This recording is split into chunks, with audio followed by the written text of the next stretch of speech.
Salutations à toutes et à tous, c'est toujours le frère Antoine Fadi, toujours avec Bible, mais avec le livre mystérieux. Eh oui, nous allons donc lire dans le livre mystérieux. Nous sommes à la page 1103 dans le livre de Essombe. Le titre de son livre, vous le connaissez, c'est La Réconciliation. Essombe, chapitre 34. Et le titre, c'est Vivre dans la lumière, vivre dans la lumière. Il n'y a pas de majuscule à lumière, mais on va néanmoins comprendre que c'est la lumière de quelque chose. Et ce vivre dans la lumière, c'est néanmoins quelque chose de spirituel. Vivre dans la lumière, ce titre-là, de ce passage-là de Essombe, qui s'adresse ici aux Bako, c'est-à-dire les Pygmées, est très important par rapport à ce que nous, on vit à partir du moment où on a reçu l'appel, où on a accepté la vérité. On reconnaît que Zulu Lassan est le seul enseignant, est le mandaté, est le deuxième né de toute la création. Maintenant, il y a une manière de d'évoluer, de vivre dans le visible, c'est-à-dire de transcender cette conscience du visible pour être dans ce qu'on appelle la lumière. La lumière va représenter un état de conscience, la transcendance de notre état de conscience par rapport à la vérité. Parce que quand on dit vivre dans la lumière, ça veut dire que c'est à l'intérieur. C'est comme si la lumière va représenter un vêtement et la personne est à l'intérieur, on va dire, de ce vêtement.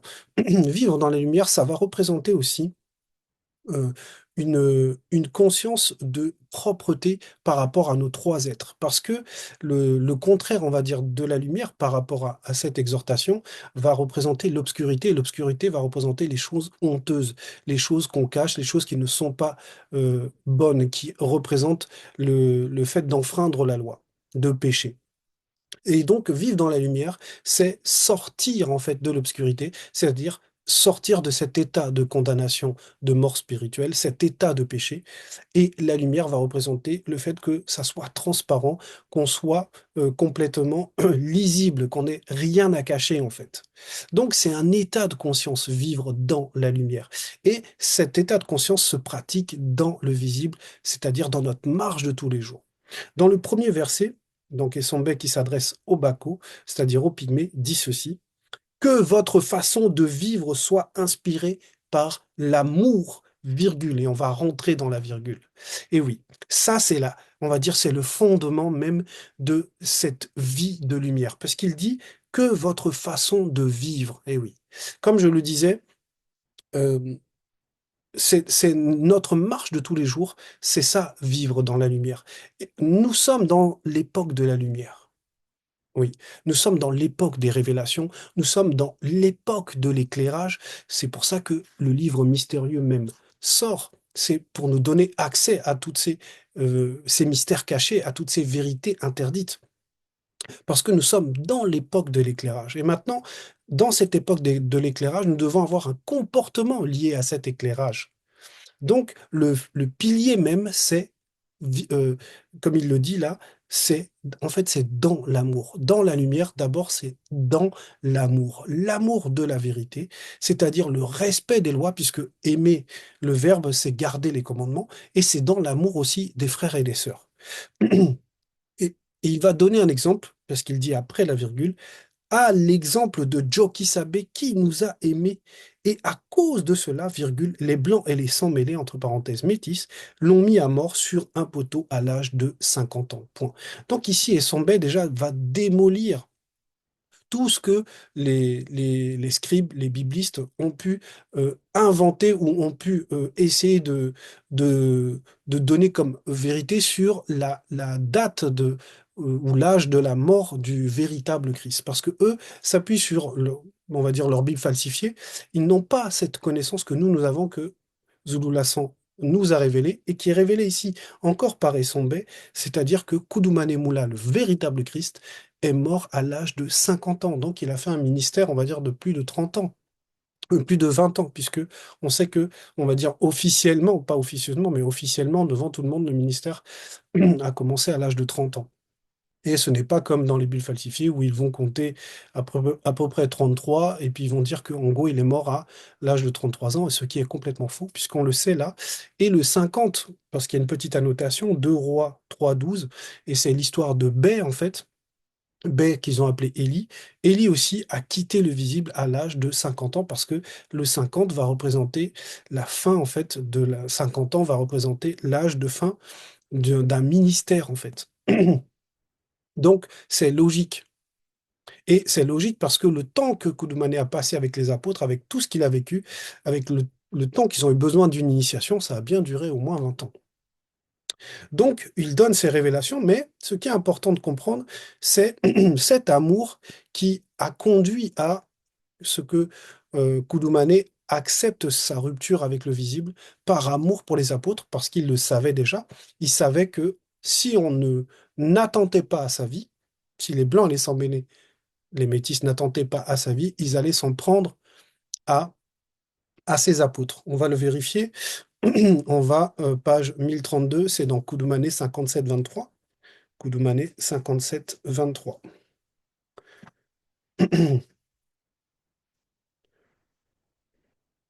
Oui, il est dit ceci. Car il, donc Koudoumane, Jokisabe, car il savait que si les Blancs et les sans-mêlés, entre parenthèses métis, ne lui ôtaient pas le souffle, virgule, ceux-ci allaient se saisir de, de nous, ses apôtres, afin de nous faire disparaître. Point. C'est Lakisabe qui raconte. Pour cela, virgule, il accepta par amour sa rupture avec le visible. Il accepta par amour sa rupture avec le visible. Donc, on comprend que il y a un amour, en gros, il y a quelque chose qui doit se manifester quand on vit dans la lumière. Il y a l'amour de la vérité, mais il y a aussi l'amour des frères et sœurs. Et il y a, en gros, pour entrer dans la lumière, pour entrer à l'intérieur de la lumière, il y a quelque chose qu'on doit laisser. Il y a une part qu'on doit laisser, il y a un sacrifice qu'on doit faire. Et même depuis le départ, ça a été le cas, même avec Moto par rapport à Muto, lorsqu'il a eu la faute, il y a eu donc cet amour, ce sacrifice qui s'est mis en place. Donc, nous, à notre niveau, on ne nous demande pas de mourir, hein, pour le verbe, c'est pas ça.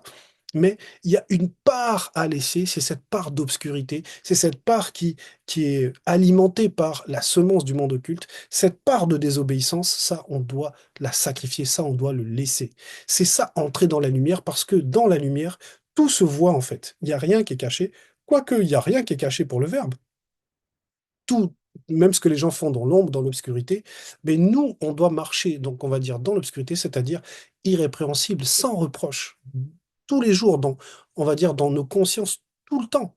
Comme là, actuellement, je suis en train de parler, je suis en train de faire cette exhortation, mais il faut que je reste, et c'est notre état de conscience quand on veut vivre dans la lumière, c'est que toutes mes pensées, toutes mes émotions, mes regards, tous mes gestes, tout ce que je peux faire, même en éteignant la caméra, c'est quand même visible parce que les entités observent, parce que le verbe est là. Donc mon comportement ne peut pas, en gros, doit laisser tout ce qui est péché parce que c'est complètement visible et c'est visible même pour ma propre conscience. Je sais que là, je suis dans l'ère de la lumière. Si je veux vivre dans la lumière, c'est sans obscurité. Et on va le voir, la suite, verset 2. Vous appartenez au peuple élu, virgule. Par conséquent, il ne convient pas qu'une quelconque forme d'immoralité, virgule, d'impureté ou d'envie soit même mentionnée parmi vous. Voilà, c'est ça, vivre dans la lumière, c'est-à-dire que na- les autres, nos frères et sœurs, ne doivent pas pouvoir pointer du doigt quelque chose qui est mauvais chez nous. Parce qu'il ne doit pas y avoir cette immoralité, comme il est dit là, cette impureté, cette envie, parce que on fait partie du peuple élu, parce que les Noirs sont le peuple élu. On va dire, c'est même au-delà même de dire le peuple élu. Mais c'est le peuple originel, en fait. Maintenant, les élus, c'est ceux qui sont connus, c'est ceux qui marchent selon le verbe, parce qu'il y a effectivement des noirs qui ne marchent pas selon le verbe. Donc, le premier point qu'on avait vu, c'était vivre dans la lumière, c'est-à-dire dans l'amour, et maintenant, c'est dans la lumière, ça veut dire que la lumière devient l'identité. Vous appartenez au peuple élu. En gros, vous appartenez à la lumière. Donc, votre comportement doit être lumineux. Lumineux, ça veut dire sans obscurité. C'est ce que ça représente. Donc, dans ce point-là, c'est dans la moralité. Il y a eu dans l'amour et il y a aussi dans la moralité, c'est-à-dire dans le respect des lois. C'est ce que ça veut dire. Verset 3. Il n'est pas convenable non plus que vous prononciez des paroles grossières, virgule, plaisanteries mensongères et insultes entre parenthèses blagues. Donc il les initie à c'est quoi en fait représenter le verbe, c'est quoi marcher dans la vérité. Donc on avait vu dans l'amour, dans la moralité, et maintenant il faut faire même attention aux plus petits détails de langage. Parce que quand on utilise le verbe, on représente le verbe en fait. Ces mots sont conscients. C'est pour ça que, même comme nos patriarches parlaient, que ce soit les rois ou que ce soit les prophètes, les mots étaient choisis en fait. Et ces mots représentent cette lumière, représentent la parole, représentent le verbe de Loba. Donc, il ne doit pas y avoir d'obscurité dedans, c'est-à-dire d'anti-vérité, d'anti-phrase. On ne doit pas avoir de vulgarité, comme il est dit, hein. Des paroles grossières, virgule, plaisanteries mensongères et insultes, entre parenthèses, et blagues. Et oui, les blagues, là, c'est du mensonge, on fait rigoler, mais dedans, il y a du mensonge. Donc, tout ce qu'on est physiquement, tout ce qu'on ressent émotionnellement, tout ce qu'on pense même, puisque la parole, c'est le reflet de ce qu'on, on va dire, ce qu'on pense, c'est le reflet sonore de ce qu'on pense, doit être filtré, doit passer dans la lumière sans obscurité, sans choses qui font honte, en fait. Donc, le comportement, c'est aussi le langage. Il faut savoir utiliser le langage du verbe et renoncer au langage du monde. Parce que toutes ces choses-là, ce sont des anomalies du monde. Verset 4. Sachez-le bien, deux points. Aucun être immoral, virgule, impur ou avare, entre parenthèses, car l'avarice est aussi une forme d'idolâtrie consciente ou inconsciente au démon de la richesse du visible, fermez la parenthèse, n'aura jamais part au grand ordre des choses. Point. Donc, pas d'immoralité et pas non plus d'idolâtrie par rapport à l'amour de l'argent. On le voit, que ce soit dans les chanteurs, les footballeurs, beaucoup de gens, on va dire, ont choisi comme Dieu l'argent. Ils ne pensent qu'à l'argent, ils ne veulent que devenir riches, profiter des richesses, et c'est tout ce qui les intéresse. Mais l'homme spirituel, lui, va transcender sa conscience. Il sait que toutes les richesses appartiennent à l'Oba. Que tout ce qui... Et on va dire que l'homme charnel va considérer de précieux, ça appartient déjà à l'Oba, que ce soit l'or, les diamants, même la puissance, peu importe, en fait, tout appartient à l'Oba. Donc, on nous explique ici que la loi est claire. Pas d'immoralité, pas d'impureté, pas d'avarie. Et oui, il n'y a pas ces vices-là, il n'y a pas ces... Puisque c'est tout ça, ce sont des représentations de ce qui n'est pas spirituel, mais de ce qui est purement charnel. Verset 5. Que personne ne vous égare par des raisonnements trompeurs. Deux points. Ce sont de telles fautes qui attirent la colère du Mundima Bekok, qui s'est dit, sur ceux qui s'opposent à la loi issue du verbe de l'Oba. Point. Donc il prévient les Bacos, c'est-à-dire les pygmées, il leur donne la marche à suivre de voilà ce qu'est vivre dans la lumière. C'est renoncer à toutes ces choses. C'est demeurer dans l'amour, demeurer dans la moralité, demeurer dans un langage spirituel, demeurer loin des désirs, des envies, des convoitises de ce monde. Verset 6. N'ayez donc rien de commun avec ces gens-là. Parce que derrière chaque chose qu'il a énumérée, c'est les comportements de personnes. C'est des comportements qui sont dans le monde, mais ce ne sont pas des comportements lumineux. Ce ne sont pas des comportements où on est dans la lumière. Donc il leur dit, voilà, séparez-vous, n'ayez rien en commun avec ces gens-là. Allez dans le contraire, c'est-à-dire ne demeurez pas dans l'obscurité, mais passez dans la lumière. C'est ce que ça veut dire. On continue. Oui, nous sommes au verset 7. Vous étiez autrefois dans l'obscurité, c'est ce que je disais, point virgule. Mais maintenant, virgule, par votre union de la vérité avec le V majuscule, avec Joe Kisabe et le deuxième virgule, vous êtes dans la lumière de la parole libératrice, point. Donc voilà ce qu'est vivre dans la lumière, c'est être dans la lumière de la parole libératrice, dans l'éclairage que donne le verbe de l'Oba.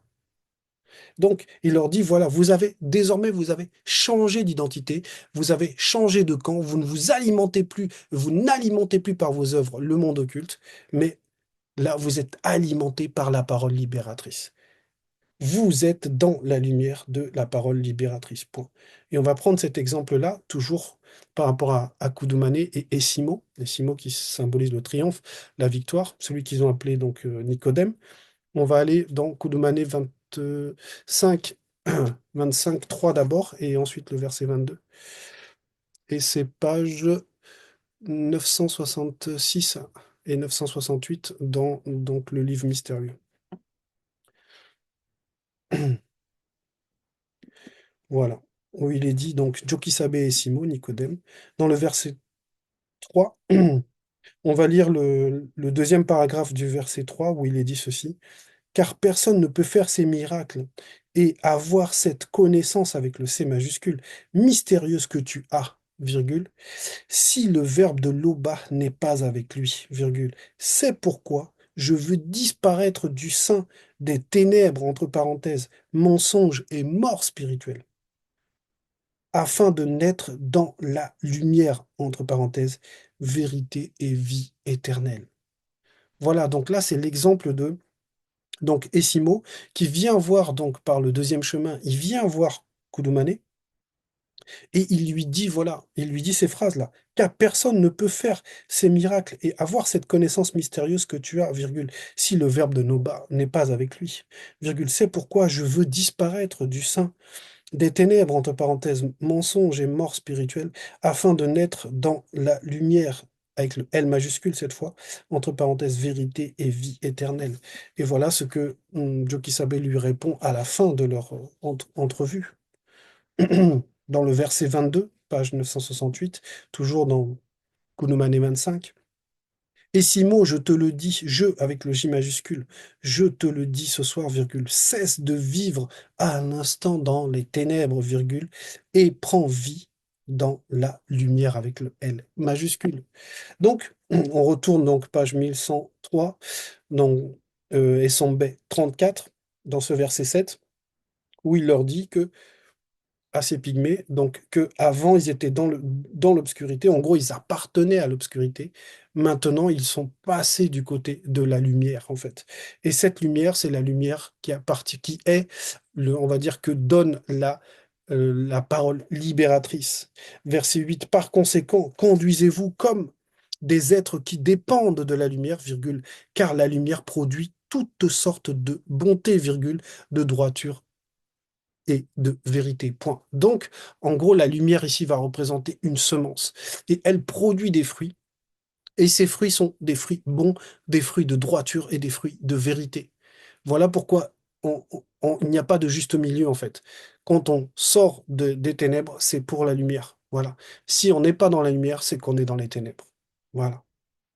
Donc, il y a un lien, comme il le dit comportez-vous comme des êtres qui dépendent de la lumière. Comme si la lumière, le fait d'être conscient que les entités regardent, que nous avons un comportement euh, dans l'intimité de propreté, en fait, où on doit représenter l'enseignement qu'on a reçu, produire les fruits qui sont liés à cet enseignement, on doit donc être conscient de notre dépendance à la lumière.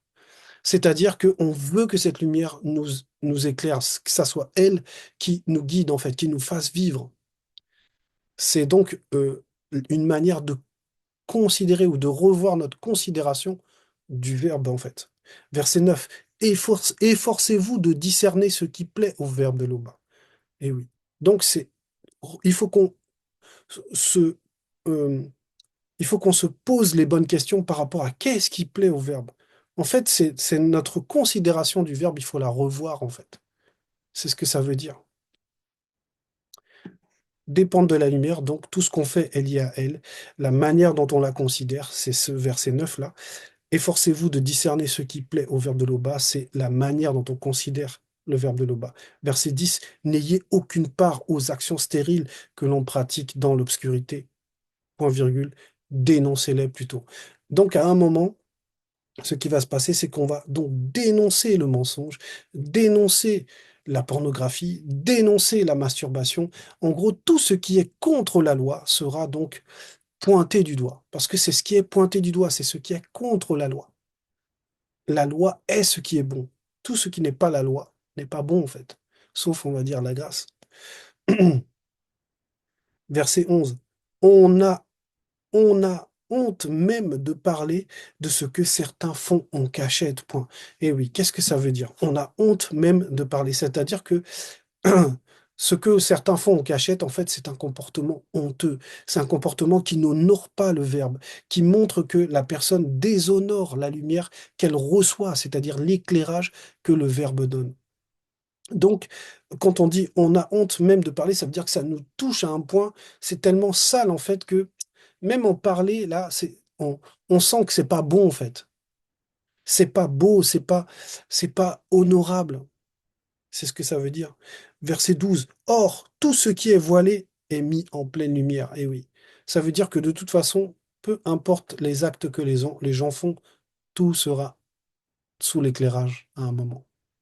Et pour nous, tout ce qu'on fait, on le sait. Quand on désobéit, quand on fait quelque chose de mal, on sent tout de suite comment on est dans l'amertume, comment on est dans le mal, le regret, comment on est dans la désolation. Parce que ce qu'on fait là, c'est venir comme un peu mettre une fausse doctrine là où il y a la vérité, en fait. Parce que le corps de la personne, c'est un temple, en fait. C'est sacré, en fait.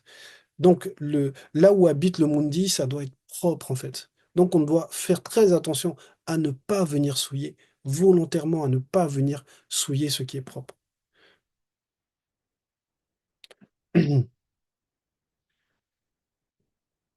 Verset 13. Ainsi, prenez bien garde à votre manière de vivre. Voilà, on nous le dit, hein. Prenez bien garde à votre manière de vivre. Point. Ne vous conduisez pas comme des ignorants, mais comme des sages connus selon le Verbe. Point. Oui, parce que nous, on a l'éclairage. On sait comment ça se passe. On ne doit pas avoir, enfin, redescendre de fréquence, avoir la bassesse des comportements de l'obscurité. Puisque nous, on n'est plus ignorants. Nous, on connaît la vérité, on n'a pas d'excuses. Verset 14. Faites un bon usage de toute occasion qui se présente à vous selon le Verbe, virgule, car les périodes que nous vivons sont mauvaises, point. Et c'est réel. On le voit, juste l'actualité est mauvaise. Les mœurs sont mauvaises. On voit les personnes sont mauvaises. Des gens tuent comme ça gratuitement parce qu'ils veulent voir ce que ça fait de rentrer la lame dans le corps de quelqu'un. Parce que les gens sont remplis de colère, remplis de haine. Ils sont dans l'obscurité. Et il y en a qui aiment l'obscurité profondément. Ils aiment cette souillure, ils aiment la saleté, ils aiment la désobéissance. Donc nous, on doit racheter le temps, c'est-à-dire faites un bon usage de toute occasion qui se présente à vous selon le Verbe. Verset 15. Ne soyez pas déraisonnables, virgule, mais efforcez-vous de comprendre ce que le Verbe de Loba attend de vous. Donc, ce qu'il y a dans le verbe de Loba, c'est toujours la raison, c'est toujours la sagesse. Donc, on ne doit pas être déraisonnable. On ne doit pas s'éloigner de la raison, on ne doit pas s'éloigner de la sagesse. Même dans notre comportement, des fois, il peut arriver que dans un couple, on se fâche, on n'est pas d'accord. Il faut néanmoins garder la raison. Et oui, il faut faire attention à ce qui sort de nos bouches. Il faut faire attention à ce qu'on médite dans nos cœurs. Voilà, il faut garder la raison.